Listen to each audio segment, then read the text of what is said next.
Uncle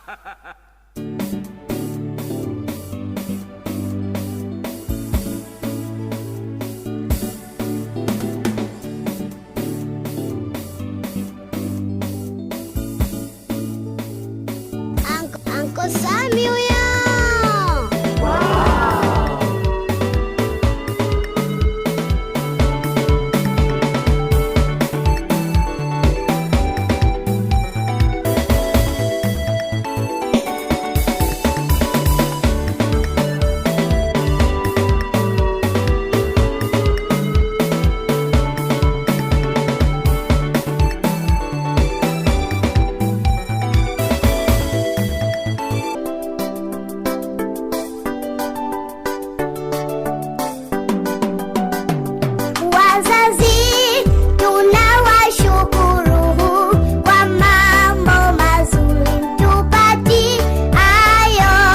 Okay, namna hiyo mambo ni mazuri kabisa. Malezi bora ambao tunakuwa tunawapatia watoto wetu wanakuwa wanayakumbuka sana hata atakapokuwa watu wazima. Fikiria mzazi umri ulionao. Kuna vitu na viwazo unavifikiria. Wakati mwingine sadai mzazi angenifundishaga hili, light angenifundisha hiki, si ndio? Inafikia hatua hiyo au tunaita majuto. Kwamba mjukuu ndo mjukuu mwenyewe huyo. Ushapita sasa, uwezi tena, haiwezi kujirudia. Inakuwa inabaki sasa majuto, na mjukuu anabaki kuwa mzazi kwa sababu alishakuwa mjukuu, kwa sababu kuachia majuto unaishi nayo. Nikwambie tu shetani ujitahidi sana kutumia watu wakubwa kuuharibu ulimwengu, kufanya mipango ya kishetani iweze kutimia hasa juu ya watoto, kwa sababu mtoto bwana, moja ya watu ambao pia naogopa ni mtu mzima, aweza mzazi mlezi akiambia acha hiyo anaacha, fanya hiki anafanya. Kwa hiyo wakati mwingine pia shetani anajua mimi pepo nikimvagaa mzazi mlezi hapa nikakaribu akatoto ni rahisi sana. Rahisi sana. We toto usiende shule, danganya. Haya ngoja nipige simu moja, mwanangu anaumwa. Kumbe basi tu vile pepo imekuvaa, haitaki pia mtoto wako aende shule. Pepo imekaa kule ikasema mimi pepo ngoja nimvagae huyu mzazi, atandike sana huyu mtoto. Mwisho mwisho wa siku ndio hivyo tena. Kesi jamani, bwana nimepiga hii mpaka nimeumiza mtoto wangu. Hasa hapo pepo kashakaa pembeni anacheka. Sasa jamani, hivi nilikuwa na nini mimi? Ilikuwaje? Kilitokea nini hapa jamani? Vitu kama hivyo. Lakini pia nikwambia mlee mtoto katika njia impasayo tu ndio ambayo itaweza kumuokoa, ambao pia tumeona kwamba kitabu cha Misali 22 mstari ule wa 6, maandiko pia yanaeleza wazi, maandiko matakatifu yanaeleza wazi ya kwamba yakisisitiza juu ya malezi ya mtoto, jinsi ya kumlea katika njia impasayo, kwa kuwa hata iacha atakapokuwa ukubwa wake, uzee wake, uchikongwe wake. Nikwambie tu ukiendelea kumlea mtoto katika njia inayompasa, hata iacha pia atakapokuwa mtu mzima. Kumlea mtoto ni swala ambalo Mungu ameweka waziwazi, na hakuishia tu kuliweka mbele ya wazazi, bali alitoa pia na namna gani huyo mtoto anapaswa pia ujue. Kuna ile bwana, leeni watoto katika njia impasayo afu kimya. Ipo hizo njia, zipo zipo ambao pia zimewekwa kabisa. Nikwambie tu huwa kuna changamoto sana katika makuzi ama kumkuza mtoto na kufuata kile ambacho unakitaka wewe. Tunachokosea wazazi wengi, au wanachokosea wazazi wengi kutotilia mkazo ama niseme kufanyaje, tumie lugha gani nyepesi, yani kukaza, yani kukaza bado ngumu, yani kuwa serious, yani kuwa serious na mtoto wako, yani ni kama unajua wazazi wa siku hizi sio kama sisi wazazi wa zamani. Kama wasikia hapa kwamba kuna mambo kumbe ya kutokwenda shule, tulikuwa tunaita gaba. Wenyewe na saa kudoji. Unajua kudoji na gaba ni vitu. Kudoji yani unaweza kaamua kutulia zako, kuchili tu, ukatulia tu home. Bwana huyu kadoji, bwana kadoji kwenda shule. Ila gaba, gaba acha bwana, ina mambo mengi gaba. Yani gaba asubuhi unaamka kabisa wa kwanza, piga mswaki, osha uso, oga pale kidogo kama wa kuoga, kama ni mwenzangu na mimi ile uso, miguu, mikono, paka mafuta yako mengi usoni, afu katikati kwenye kichwa mengi hapa. Piga paka pasi, unapiga paka pasi uniform. Begi unabeba baba.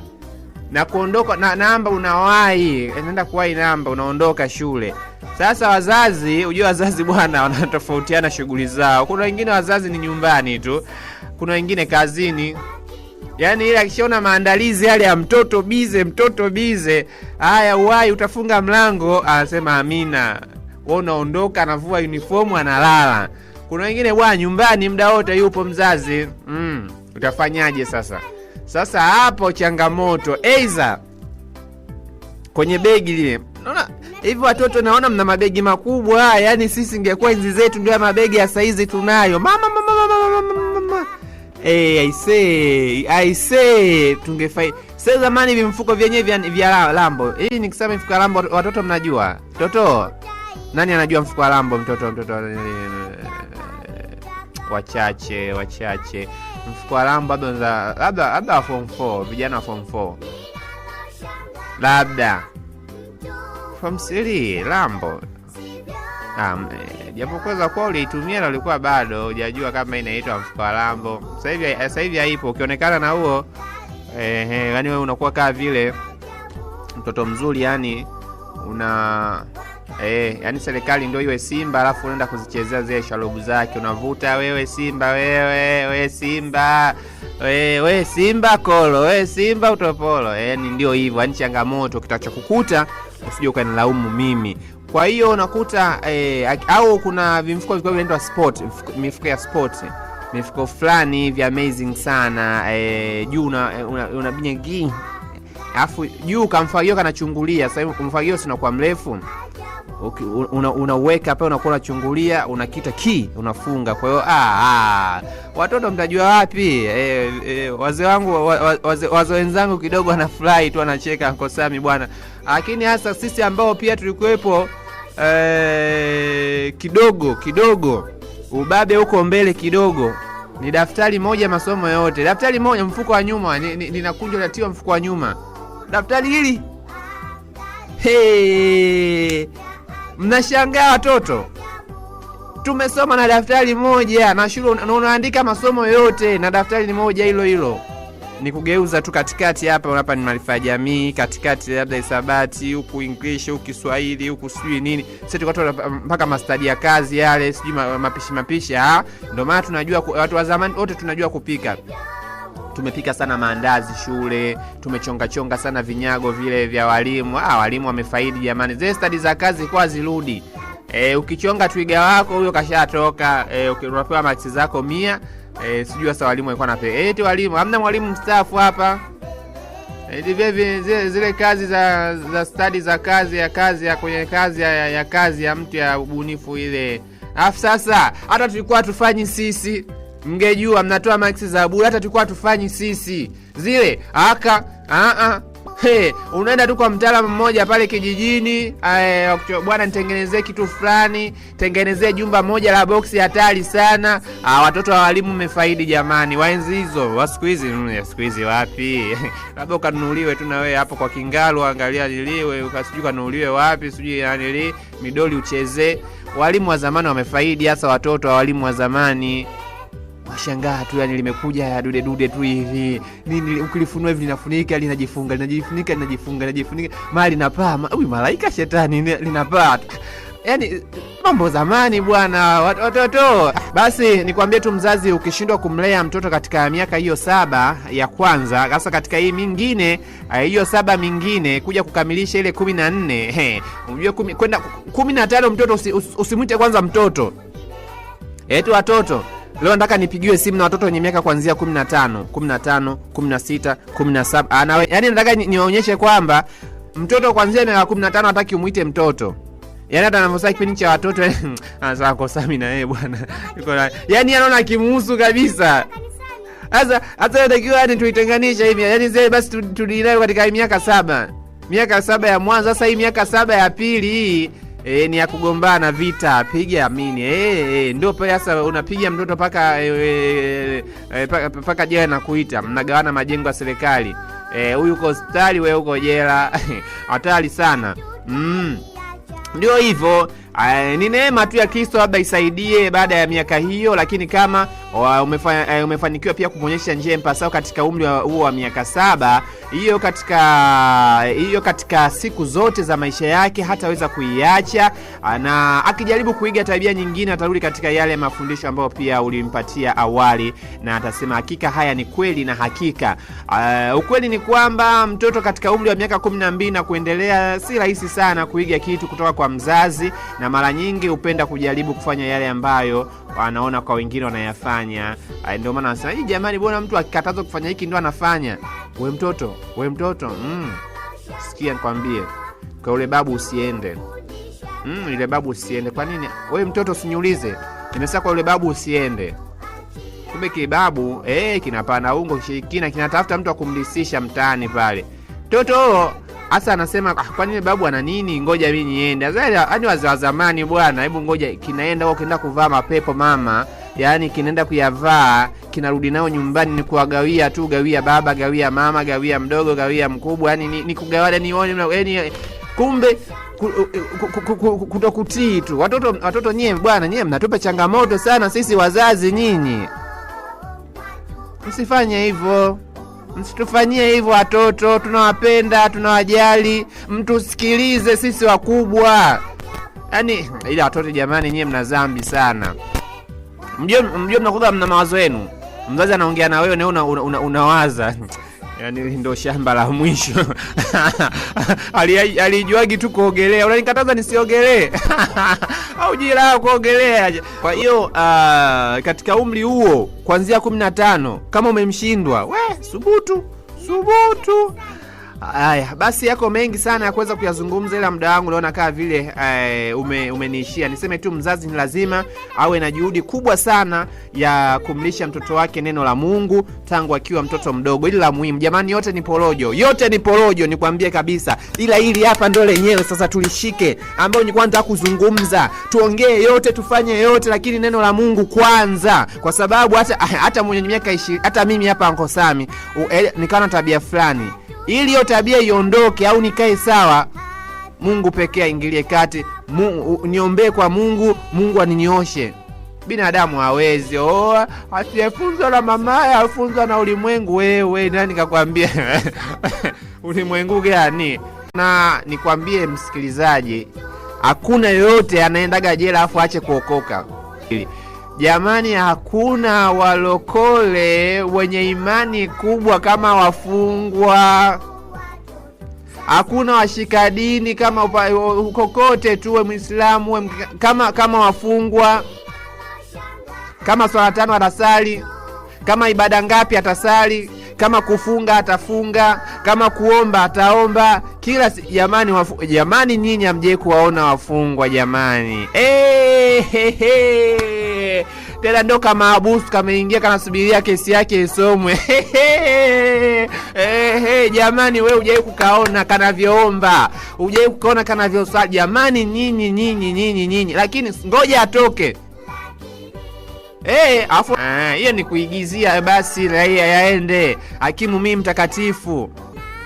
Jamani, sio mimi, sio wewe. Wapi? Akati umeniibia alizi yangu, umenikatia alizi yangu. Jamani samee, jamani nimekoma, mimi sifanyi tena. Kumbe unaogopa tu usiweze kushtakiwa, usiweze kufungwa. Bwana tumalizane sisi wenyewe, tuonyeshane ubabe.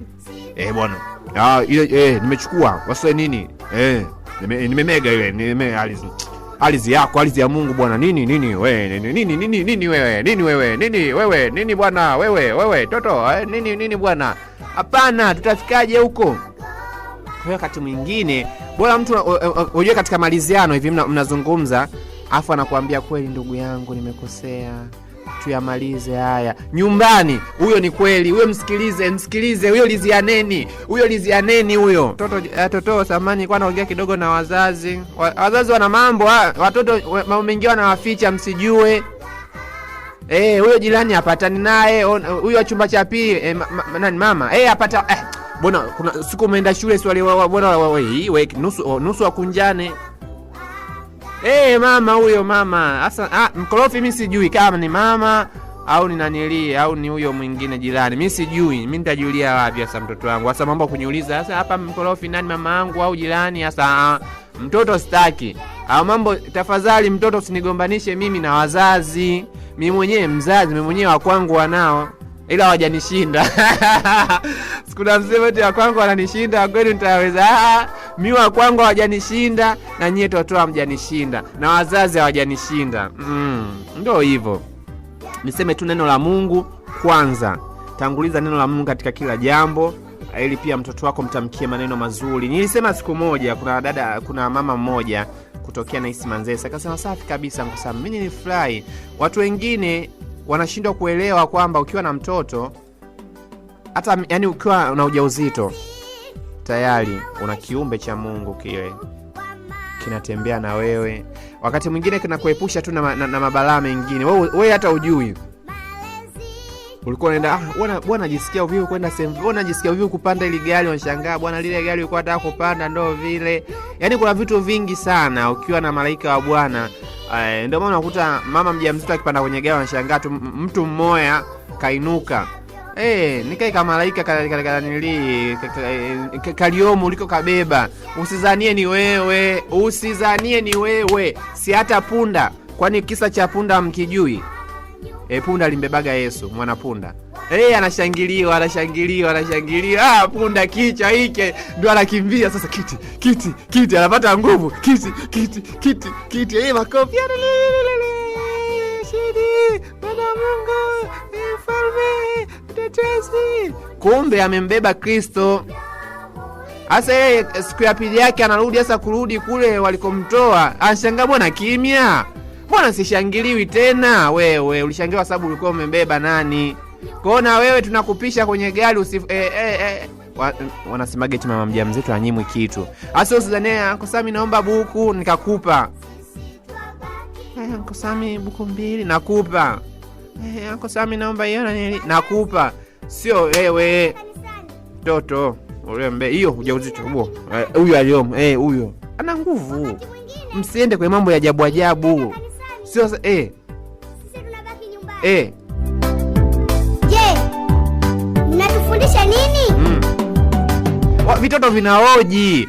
Sisi tuko kwenye ujauzito. Mnaenda mnatufundisha nini? Ili tuje tuko wale. Sasa mjamzito eti ndio wewe kuchamba mtaa sasa. Ndio wewe wale wakaniliwa kwenye magari wanapita kwenye sasa wale kwenye magari jamani. Mimi nikisikia natafuta sababu kabisa yani niwe busy hata kwenye simu hapa niangalie sasa ratiba leo ya ibadani ikoje. Maana usiangalie ni hatari. Usiangalie. Sasa wana visa. Wanaona ukiwa kwenye gari lao haitoshi. Wanatafuta dirisha gani ambalo linaweza likananili. Sawa. Niishie tu hapa. Watoto, Jumamosi pia tukutane tena. Wazazi wananichanganya sana mimi bwana. Wazazi bwana mimi, yani mimi bwana wazazi jamani. Wazazi tumeelewana? Tuwalee watoto wetu neno la Mungu kwanza. Sio ndio mjamzito unaanza kufanya vitu vya hivyo. Hivyo unatukana unafanyaje? Hata kusoma neno hutaki. Wewe soma tu neno. Penda kwenda kanisani. Uvivu jamani, mimi haitaki niende kanisani.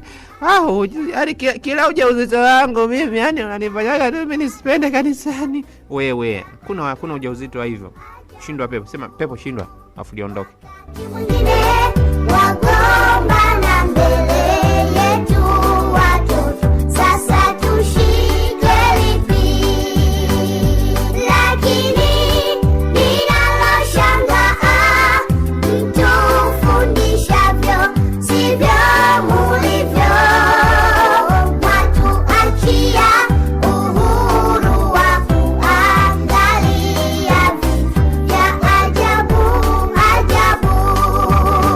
wakati mwingine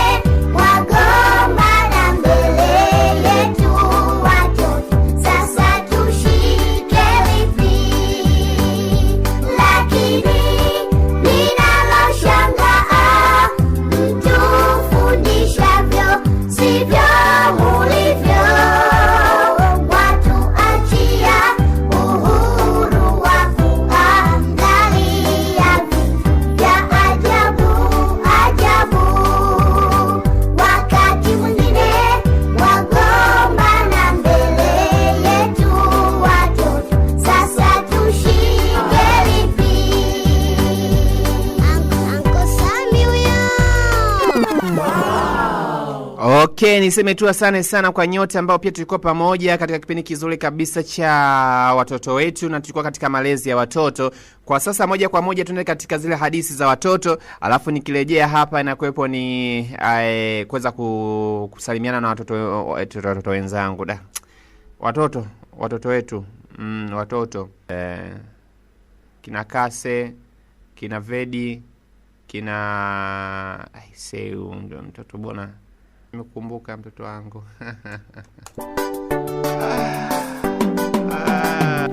Wazazi tunawashukuru kwa mambo mazuri tupati ayo. Malezi bora tuyaonayo yaonyesha upendo wenu kwetu. Lakini ninaloshangaa mtufundishavyo sivyo mulivyo. Watu wahisha kanisani wakati mwabakia nyumbani. Wakati mwingine waenda peke yenu kanisani, sisi twabaki nyumbani. Lakini ninaloshangaa mtufundishavyo sivyo Simba mjinga.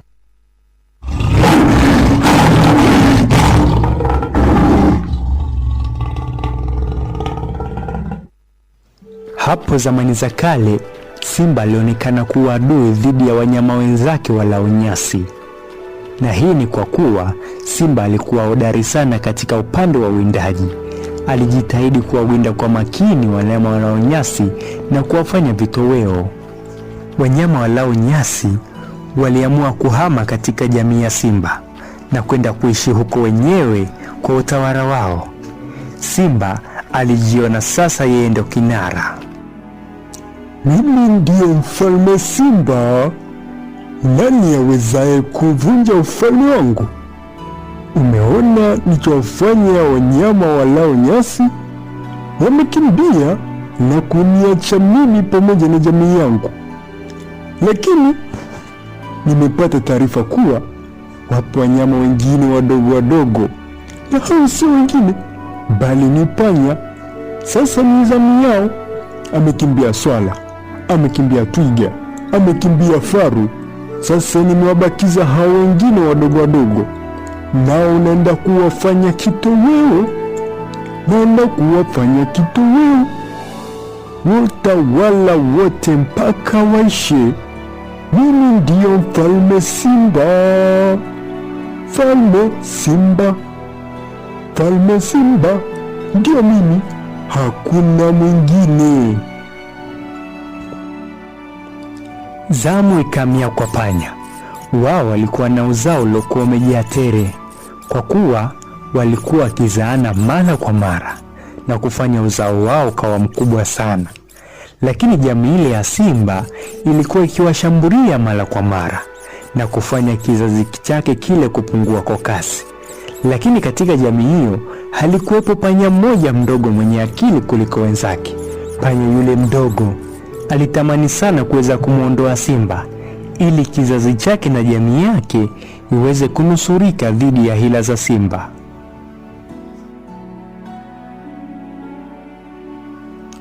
Huyu simba si mnyama mzuri kabisa.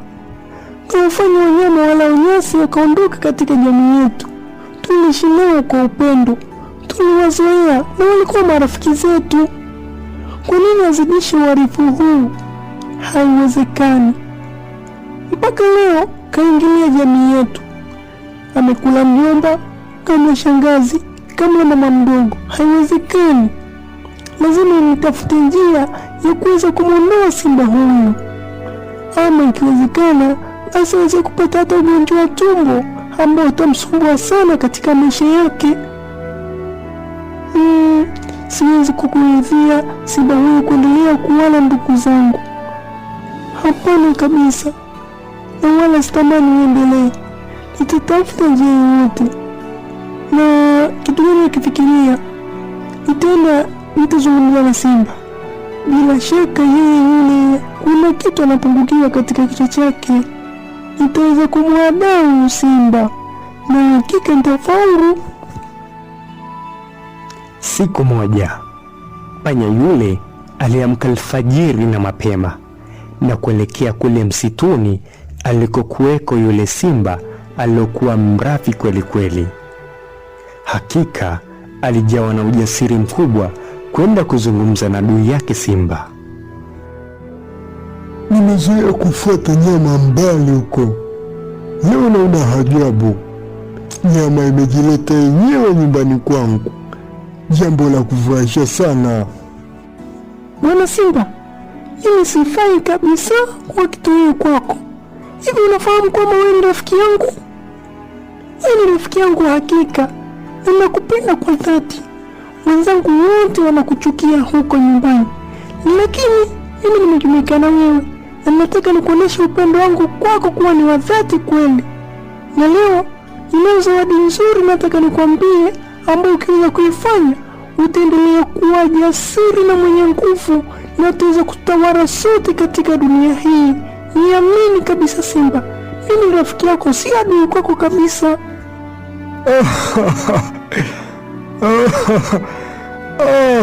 Hili jambo la furaha sana kwangu.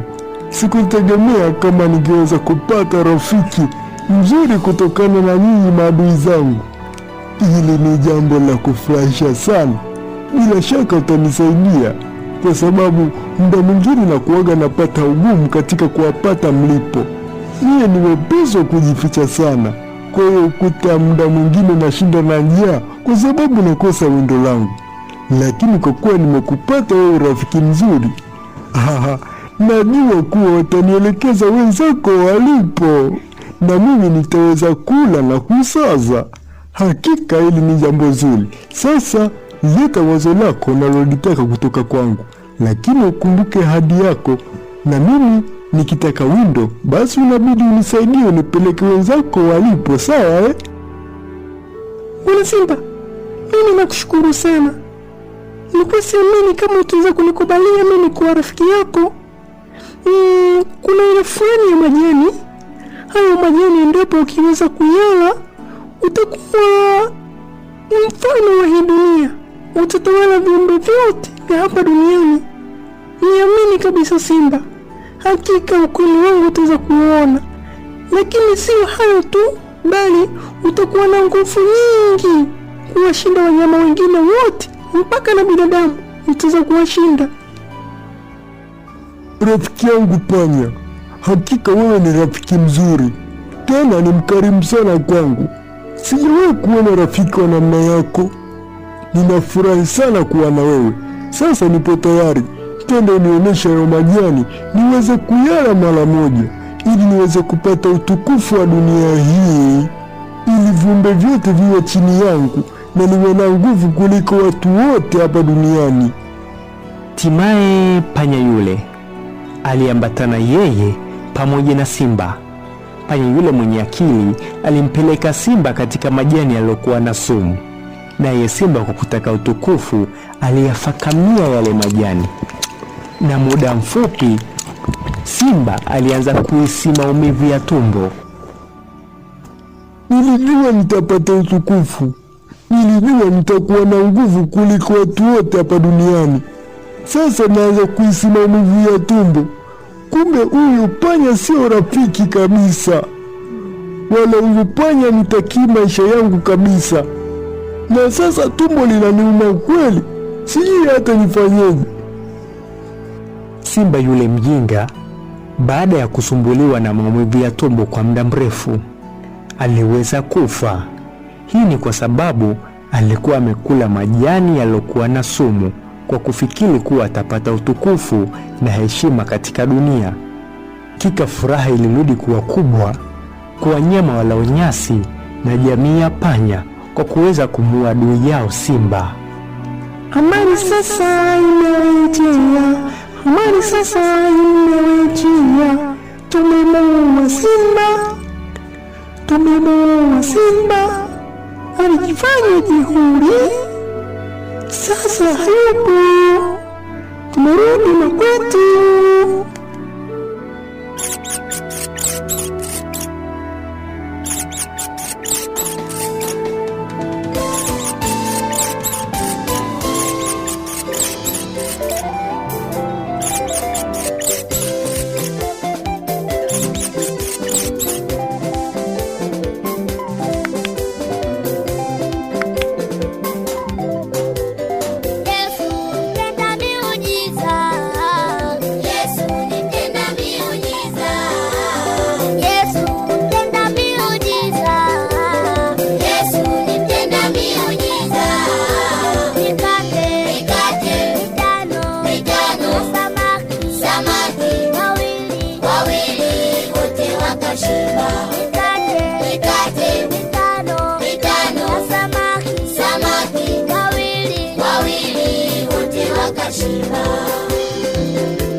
Wakamwambia mikate ni michache, yafaa nini kwa watu kama hawa? Wanafunzi wa Bwana Yesu waliingiwa na mashaka, wakamwambia mikate ni michache, yafaa nini kwa watu kama hawa? Wanafunzi wa Bwana Yesu waliingiwa na mashaka, wakamwambia mikate ni michache, yafaa nini kwa watu kama hawa?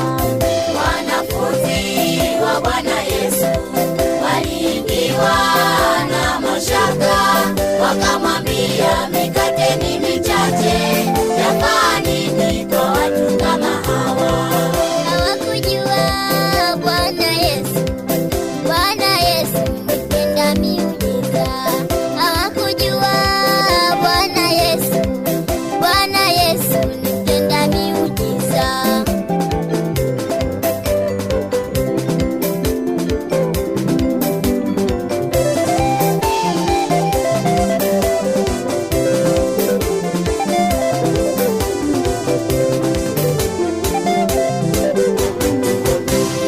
Yesu mtenda miujiza. Yesu ni mtenda miujiza. Yesu mtenda miujiza. Yesu ni mtenda miujiza. Mikate Mitano na samaki wawili, wote wakashiba. Mikate mitano mitano, na samaki wawili, wote wakashiba.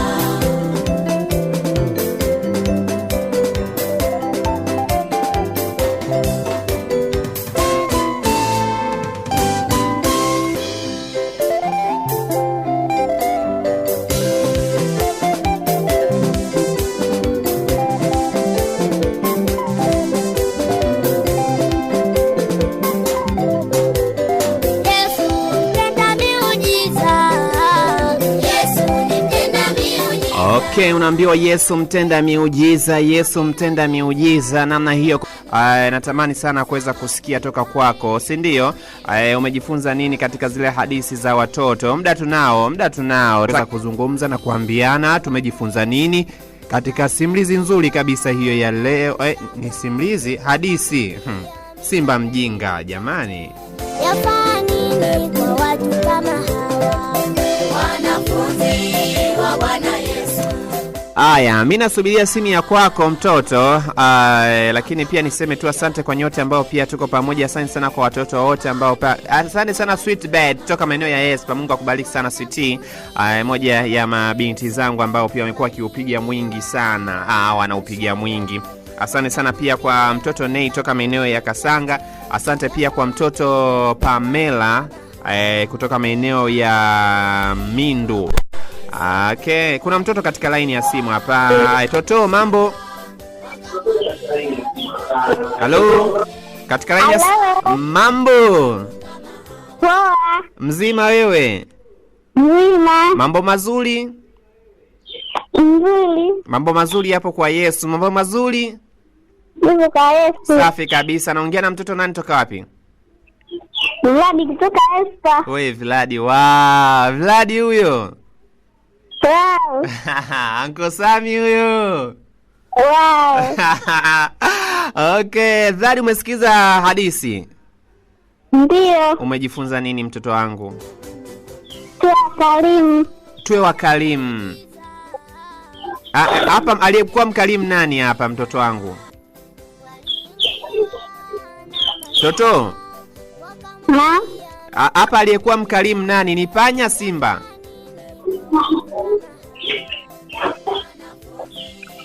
Aya, panya. Safi kabisa Toto. Salimia watu watatu Toto.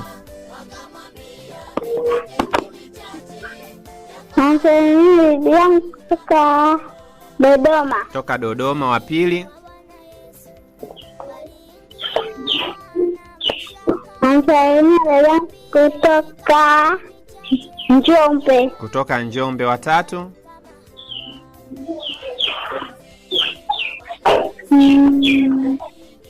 Vladi.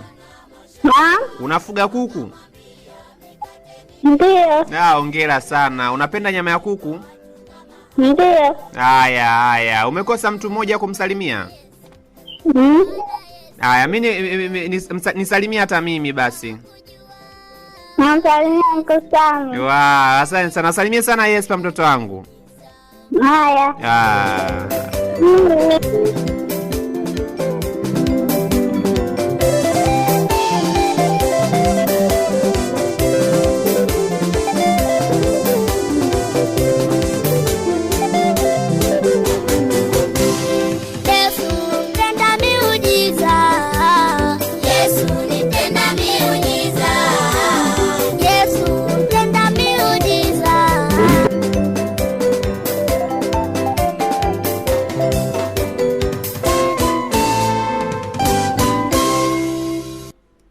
Yesu alisema hapa naimbaje? Yesu alisema Uncle Sami, wewe unataka kuchekesha watoto wakati hawana yaani watoto walikuwa hata muda wa kucheka. Ngoja hapa. Cheni watoto waje kwangu. Hapo. Twende. Yesu alisema wacheni watoto waje kwangu. Farume wa mbinguni. Tuachie wanaoimba bwana. Kwa Sami tafadhali sana tulia. Nitumie ujumbe wako mfupi alafu mimi nitausoma. Si ndio mtoto mzuri Toto? Ya mtoto mwenzio ni wa kwako, ndio maana wote watoto. Mwanza wasukuma wanasema mwana wa Nzenga no mwiyo. Haya bwana, Nzenga wiyo. Kuna huyu hapa anakuwa nyambia. Okay, Uncle, habari za studio. Mimi kwa mtazamo wangu, mtoto akishanyolewa nywele alizozaliwa nazo ndo zinaota hizo. Uncle by Diana pande za Mlapakolo. Jamani, sawa, na wewe pia ufanye hasa utafiti wako kwamba zinaota kiduku. Haya, sawa. Anasema kweli kabisa Uncle, sisi watu wa zamani tunajua sana kupika. Bai mtu mfupi kutoka maeneo ya Kichangani. Mtu wa mkongwe. Thank you very much. Asante kwa kuichagua